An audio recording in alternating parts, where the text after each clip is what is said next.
Bienvenidos a la obra exacta. En el episodio anterior hablamos de precisión y de cómo una obra no arranca en el terreno, sino mucho antes, con una decisión. Para hablar de ese proceso, estamos en el estudio del arquitecto Carlos Fernández Cabrera. Las obras de Carlos hoy son parte fundamental en la imagen de nuestra ciudad y por eso vamos a analizar este proceso con él. Carlos, gracias por recibirnos y buenas tardes. Hola Matías, muchas gracias por la invitación. Bueno, Carlos, te llevo al principio.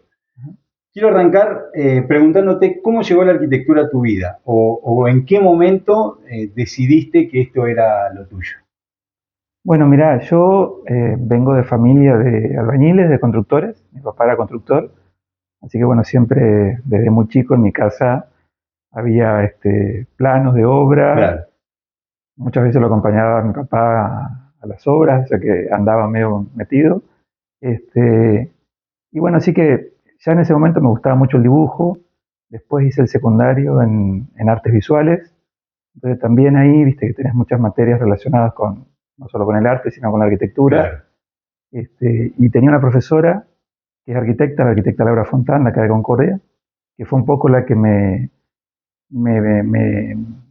al darme las materias, te iba como, viste, metiendo un poco en el tema, porque Claro. ella nos daba historia del arte, lo mezclaba un poco con historia de la arquitectura y la verdad que era algo que me gustaba, Genial. ¿viste? Entonces como que en realidad siempre lo tuve como medio como única opción, Claro, digamos, siempre te acompañó desde muy chico. desde muy chico. Sí. Si alguien hoy viera una obra tuya o una construcción o un proyecto tuyo, ¿qué rasgos dirías que es el más representativo de tu arquitectura?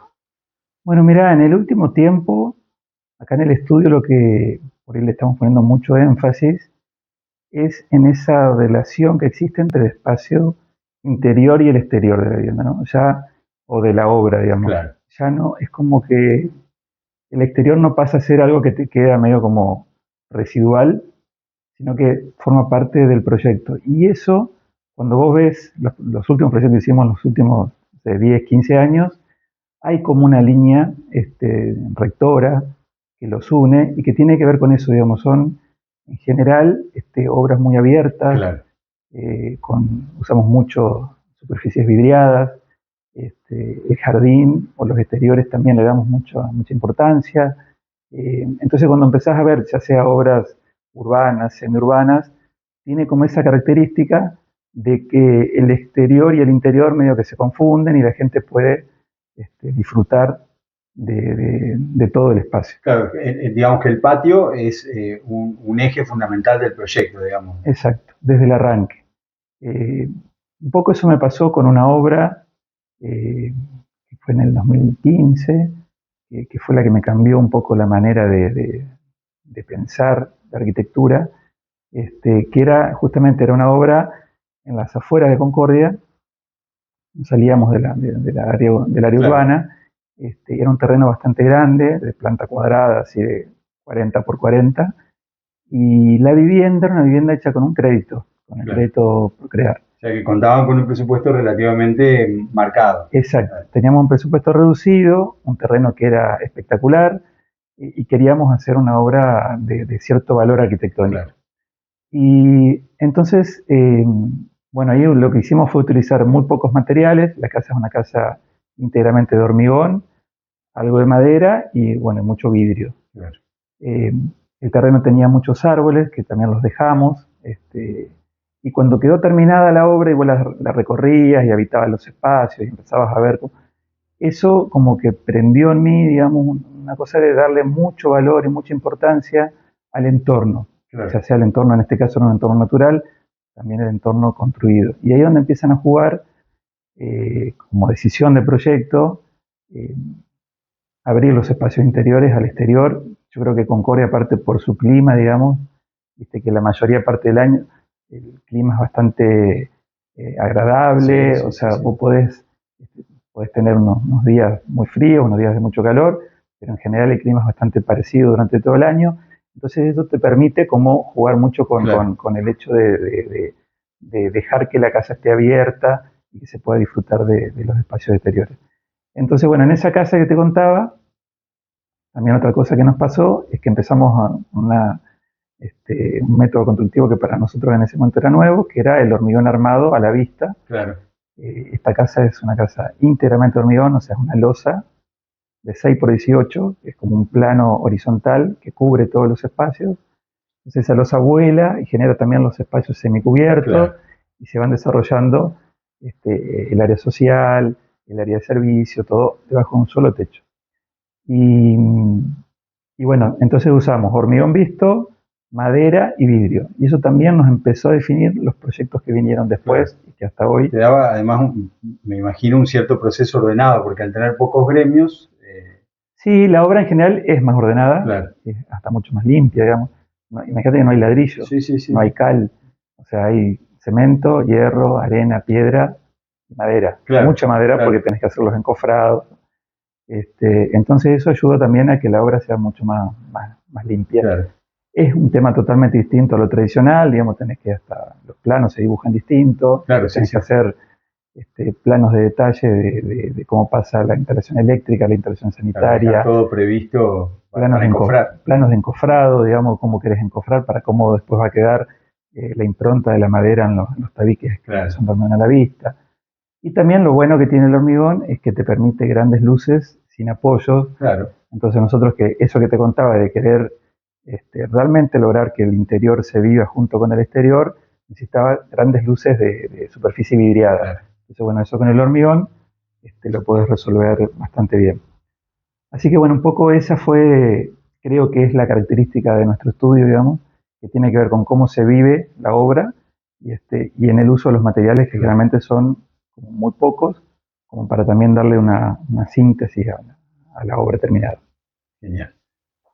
Bien, Carlos, te llevo para profundizar un poco más con el tema de tus proyectos. ¿Qué cosas son innegociables? Es decir, por presupuesto o por presiones del cliente no negociás a la hora de proyectar o de tus obras.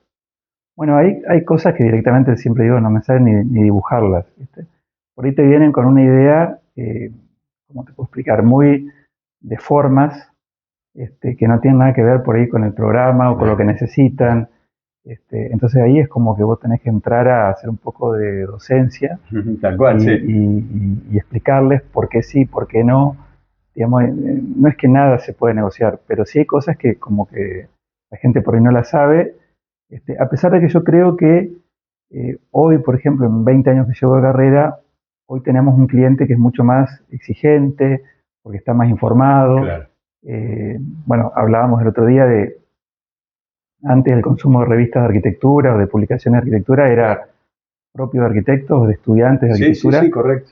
Hoy esa información está a disposición de todo el mundo, entonces los clientes en general ya llegan con una idea bastante definida. Yo lo que trato ahí de negociar cuando veo que hay cosas que son puramente caprichos formales, Claro, claro. que no tienen nada que ver con lo que, porque en general nosotros buscamos que el proyecto funcione, sí, que sea lo más confortable posible, que esté hecho con cierto criterio de tecnología actual, pero también combinando con lo tradicional claro. y bien realizado, y con la zona, digamos, la zona donde estamos te demanda ciertas características en los proyectos, sí, totalmente. que tiene que ver con el clima, con la orientación, con los materiales que contamos en la zona, digamos, y la mano de obra.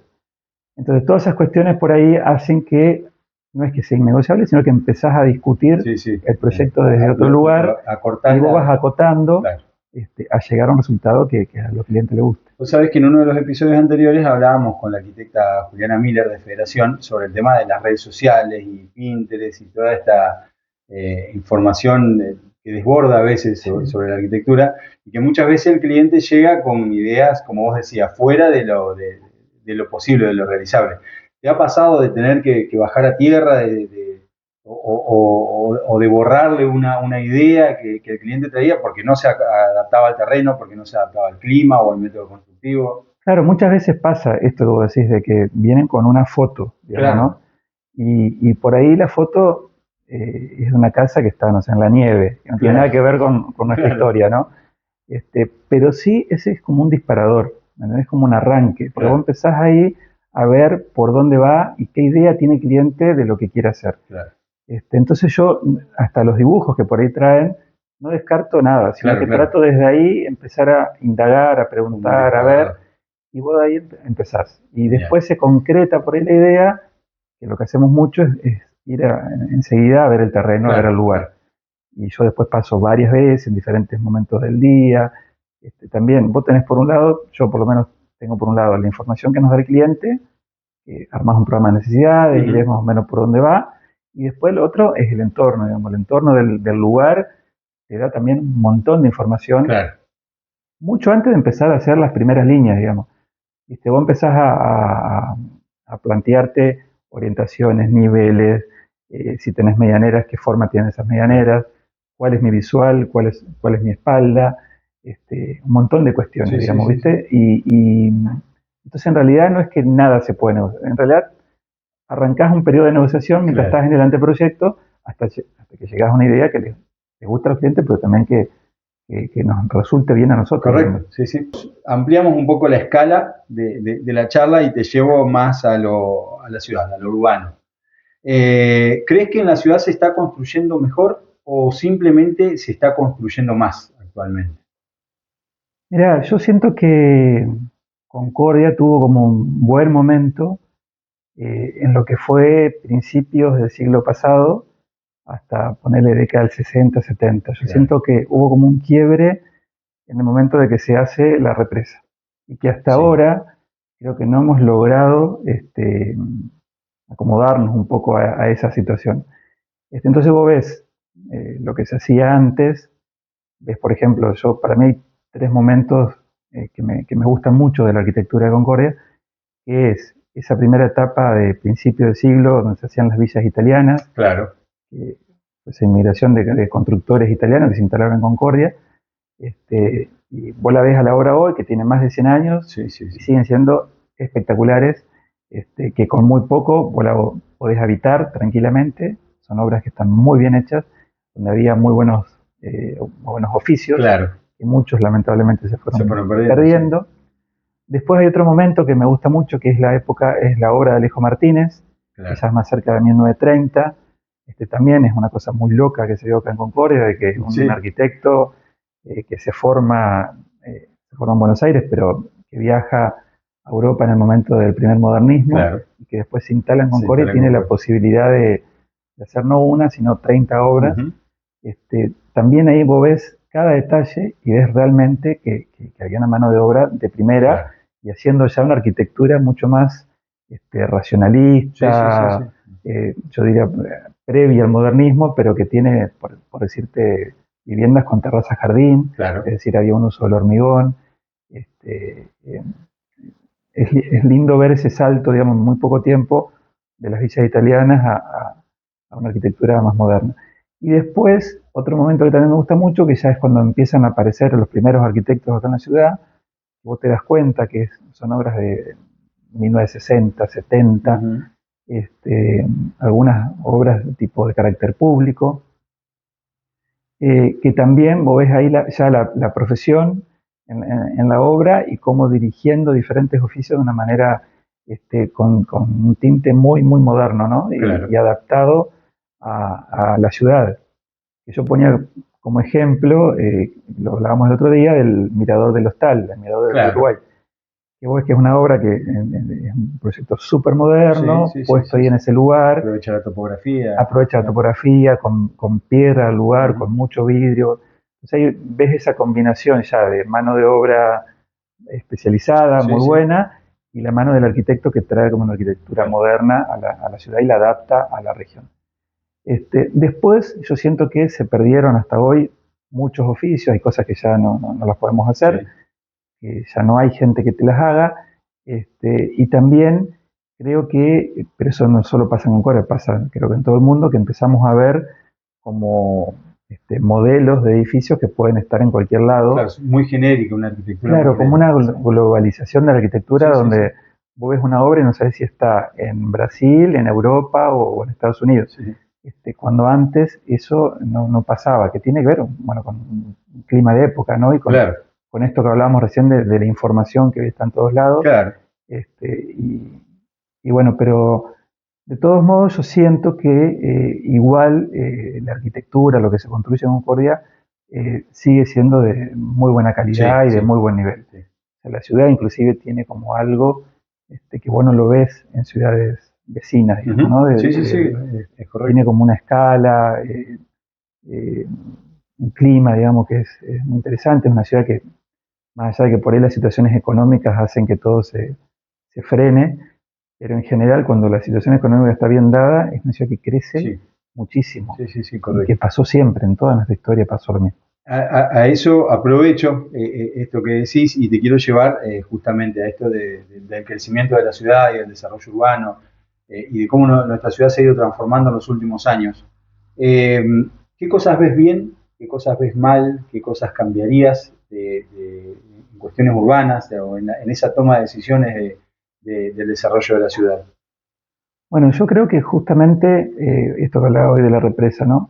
La represa hizo, o sea, Concordia previamente era una ciudad que estaba bastante ordenada entre avenidas, bulevares, Bastante compacta, como un digamos. formato compacto, ¿no? Y cuando llega la represa hay una tensión muy fuerte Sí. hacia el norte, hacia el oeste, que hace que la ciudad empiece a crecer de manera desordenada, y eso todavía no lo hemos resuelto, Ujú. si bien hubo varios planes de ordenamiento urbano que se fueron realizando y con los cuales yo coincido. El último, que fue en el cual se basa nuestro actual código urbano, Sí, creo que es muy bueno porque primero que toma como todos los antecedentes, todos los anteriores, claro. y los ordena en una idea que básicamente, o sea, es una idea muy simple, pero que todavía no hemos logrado concretarla, pero donde te habla de una ciudad compacta, o sea, un área urbana bien definida. Sí, La zona sur la define como un área industrial y la zona norte como un área de producción y turismo. claro. Entonces, ya partiendo de una idea así muy, muy Sí, básica, sí, sí. pero que te sintetiza un poco un modelo de ciudad, un proyecto de ciudad.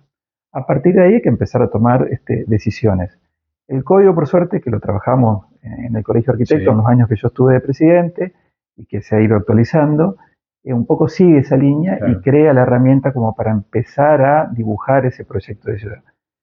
Y después cuando te metes en el área urbana, bueno, la idea que hubo en ese momento, que fue bastante discutida, el último plan planteaba un tope máximo de altura de 5 pisos, por Sí, ejemplo, ¿no? Con esa idea de densificar, pero de una manera con cierta escala, digamos, claro. para no perder la escala de ciudad intermedia que tiene Concordia. Bueno, eso fue muy discutido, yo creo que por ahí eso se puede rever.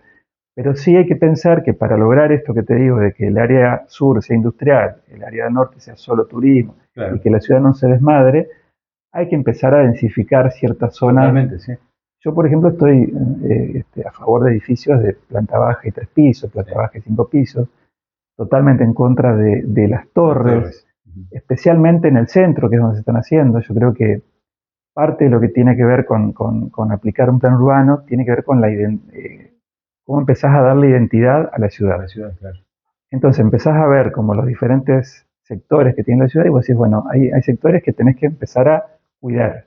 No podés seguir Sí, construyendo, sí, que es lo sí. que nos pasa a nosotros con el Sí, centro. Es un lugar a preservar y cuidar la identidad que tiene claro. y no perderla, porque es una identidad muy fuerte, lo que hablábamos hoy de esos momentos de arquitectura en Sí, sí, Concordia. están. El patrimonio arquitectónico en Sí, Concordia, en el centro de Concordia, es espectacular, no hay en otro lugar. Eso hay que cuidarlo. Y después hay sectores que no están del todo desarrollados, que no claro. están Sí, que se construidos, podrían consolidar. que hay que Claro, consolidar y que hay que darles esa identidad que les falta. claro, claro. Todo eso lo plantea el último plan urbano, lo que pasa es que nunca se termina de desarrollar. Y la otra idea fuerte, que también está muy buena y que viene del primer plan de Concordia, que fue el Plan Ujú. Carrasco de 1928. Claro. Viste que el Plan Carrasco planteaba una ciudad verde, una ciudad Sí, jardín, sí. hacía énfasis en un sistema de espacios verdes públicos y en ese concepto de ciudad de río, o sea, Ujú. ciudad que tiene un río como borde. Entonces llegaba con un montón de parques, jardines y realmente la ciudad se volcaba al río Uruguay. Hacia arriba. Eso, imagínate, en 1928 era y sigue siendo totalmente actual. Sí, sí, O sí, sea, correcto. entonces lo bueno de este código y del último plan es que toma todas esas ideas Ujú. y plantea una forma de ordenar la ciudad, esto es decir, bueno, hacemos una ciudad compacta que no crece de manera desordenada. Bueno, uno de los frenos es un límite verde, lo que sería el noroeste, el Claro. este ya el freno natural es el El río, río. y empezar a densificar. y empezar a recuperar los espacios verdes que tenemos y generar otros nuevos. Por decirte, ya mucho se ha hecho, ¿no? Que la continuación de la costanera, que quedó muy buena, en ese proyecto creo que habla de continuarla hasta La Bianca, Claro. y después hay todo un sector, creo que se llama Camino del Río, lo llamaban, que era todo por la Pampa Soler, como para llegar hasta el lago. Sí, sí, sí, correcto. Porque cuando vos ves distancia, vos decís, bueno, del centro de Concordia al lago hay 20 kilómetros. Claro. Perfectamente se podría Sí, generar con espacio verde. claro. Y son ideas que vienen de hace muchísimo tiempo, pero que no se terminan, que se va, o sea, cada gobierno que pasa, por suerte, va haciendo algo. Empuja un poquito, claro. Pero todavía no se lo toma como una política de Estado, Claro. donde vos decís, bueno, esta es mi hoja de ruta, cambia el gobierno, cambia el color de partido político, pero esta idea sigue. Sí, sí, sí, correcto. Y fíjate que es una idea que hasta se puede contar, la podría dibujar. Claro, ¿entendés? claro, claro. Es fácil de contar. De contar, sí. que también eso es importante, ¿viste? Para que todos los vecinos, el remisero, el que trabaja en la madera, el comerciante, que lo empiecen como a entender, Sí, sí. como para poder entre todos, porque también eso es algo que falta, es como generar un consenso de todos los sectores, correcto, para impulsarlo. Y lo último que me parece interesante de ese plan, y un poco como si tengo que pensar de acá a 20 años, Claro. Creo que Concordia siempre en la región, como que el rol que cumplió fue como de un centro regional, digamos, ¿no? Que lo perdimos o lo fuimos perdiendo por las diferentes crisis, por un mal desempeño de la planificación de la ciudad, cuando se cerró el ferrocarril, por ejemplo, esa fue otra de las situaciones. Entonces yo creo que ahora hay que tomar a favor, por ejemplo, la represa tendría que ser un motor de crecimiento de la ciudad, desarrollar el parque industrial, volver a ser ese centro regional proveedor de servicios, Claro. ya sea porque tenés ferrocarril, porque tenés un puerto, porque tenés un aeropuerto, que ahora hace poco se inauguró. También, digamos, debería ser un motor en esa transformación. En el crecimiento, ¿no? Y bueno, y después que tenemos también universidades, dos de las universidades más importantes tienen su sede acá en Concordia, y tenemos industria. Y yo dejaría como un costado, que es importante, pero no es todo, que creo que tiene que ver con el turismo. Claro. El turismo sí le falta mucho camino por recorrer, y ahí sí tenemos como competencia, digamos, cerca, y lo tienen mucho más desarrollado. Sí. Yo creo que Concordia tiene que tener otro perfil, recuperar aquel perfil del siglo pasado, y que en ese momento nos fue muy bien y que la ciudad crecía. Que no es tan mal en ese aspecto, ¿viste? Porque muchas veces se cuestiona esto de volver atrás y en realidad al contrario, a lo mejor frenar, mirar a ver qué es lo que estábamos haciendo bien para poder seguir mejor hacia adelante. Exacto. Bien, Carlos, la verdad que más que ilustrativo todo esto que nos venís explicando. Y en ese aspecto, y por tu experiencia y porque sos actualmente uno de los referentes en la arquitectura de la ciudad, ¿qué rol crees que tenemos los arquitectos y las arquitectas en este futuro próximo de la arquitectura, de la construcción y del desarrollo de la ciudad? Bueno, yo creo que tenemos un rol muy importante, ¿viste? En realidad, la profesión nuestra es una profesión muy social, claro, que tiene un vínculo muy fuerte con el desarrollo social. Porque no solo hacemos viviendas, sino que hacemos hospitales, hacemos escuelas, hacemos universidades, Entonces, el rol siempre va a ser muy importante. Yo lo viví como presidente del colegio cuando estuve 3 años de presidente acá de la regional, 4 años de presidente del Colegio de Arquitectos de la provincia. Recorrí toda la provincia y te encontrás con un montón de colegas que es impresionante la labor social que están desarrollando, que no es solo la privada. Sí. No sé, me pasó en Victoria, en Nogoyá, en Colón, porque aparte es una profesión que da para mucho. Nos exige cierto compromiso con la comunidad. Con la comunidad, donde vos vas a actuar, tenés siempre un compromiso social. Hagas lo que hagas, estás haciendo ciudad, así haga una obra chiquita o grande. Claro. Y ese compromiso muchas veces aparece con colegas que no hacen obra privada y que capaz están haciendo, me acuerdo de un caso de no me acuerdo el nombre, de una arquitecta que hacía escuelas flotantes. Había desarrollado todo un prototipo de escuela en el Delta, en el sur de la provincia, con toda la infraestructura, y bueno, había gestionado los créditos, bueno, lo contó y así te empezás a enterar de un montón de cosas. Por eso yo creo que a futuro creo que es mucho más importante el rol que vamos a cumplir hoy que está como muy en tema lo que es inteligencia artificial, yo creo que por el contrario, nosotros, digamos, me parece que nos pone en un lugar mucho más protagónico, digamos, y que Claro. tenemos que empezar realmente a desarrollar toda la creatividad, y la inteligencia artificial va a ser una herramienta que nos va a permitir desarrollar mejor la Estoy de profesión, acuerdo, sí. pero no creo que nos suplante, sino que al contrario, ¿no? Y después me parece importante que los arquitectos y las arquitectas empecemos también a participar de nuestro colegio, a Sí, participar de instituciones, como tener un rol ahí más presente, digamos, sí, ¿no? Que sí. por ahí a veces estamos medio como desaparecidos. No, yo creo que hay que empezar Y es que en esta cuestión de toma de decisiones a futuro y del crecimiento de la ciudad, la institución, el Colegio de Arquitectos como institución es fundamental. El aporte que hacen me parece que es fundamental también. totalmente. Y como institución, cuanto más involucrados estamos la mayoría de los colegas, me parece que es más fuerte el, el apoyo, digamos. Por eso es importante lo que te decía de que se sumen los colegas, porque vos es un espacio donde nos encontramos, empezamos a desarrollar ideas, te enterás de cosas que están pasando, que puedes Claro, colaborar, que el colegio como profesional, y creo que eso es lo que por ahí hay que tratar de no perderlo, digamos. claro. Costó mucho armar el Ujú. colegio, hoy es un colegio que ya tiene varios años de historia y de prestigio. Fíjate, por ejemplo, hace poco hubo un concurso en Santana, Sí, fantástico. y fue fantástico, Sí, digamos. sí, sí. Eso es único, yo creo que es único de los Sí, sí, sí, arquitectos, sí. que organizamos concursos para Aparte, presentar ideas, récord de proyectos presentados. récord de presentación. Fue espectacular, y aparte ves los resultados, digamos, Sí, sí, muy buenos. increíble. Y eso nos pone también en otro lugar, ¿me entendés? En los municipios, por ejemplo, necesitan muchas veces de ese tipo de asesoramiento, Sí, que el colegio lo puede gestionar a través de los colegas, o que los colegas lo puedan ir resolviendo también. Hay muchos colegas que trabajan en las áreas públicas, tanto de claro. la provincia como de los diferentes municipios.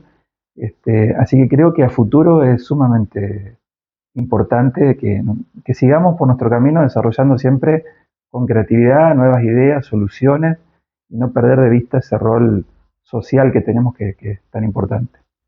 Carlos, después de escucharte, hay una cosa que me queda clara. Una ciudad no se construye sola, se construye con decisiones. Y cada decisión que tomamos deja una huella. Carlos, muchas gracias por aceptar la invitación, por permitirnos estar aquí. La verdad que ha sido muy enriquecedora la charla con vos. No, gracias a vos, Matías, un placer esta entrevista. Muchas Bien, gracias. gracias. A ustedes, gracias por estar del otro lado. Como les digo siempre, esto no se trata de construir más, se trata de construir mejor. Soy el arquitecto Matías Irigoy y esto es La Obra Exacta.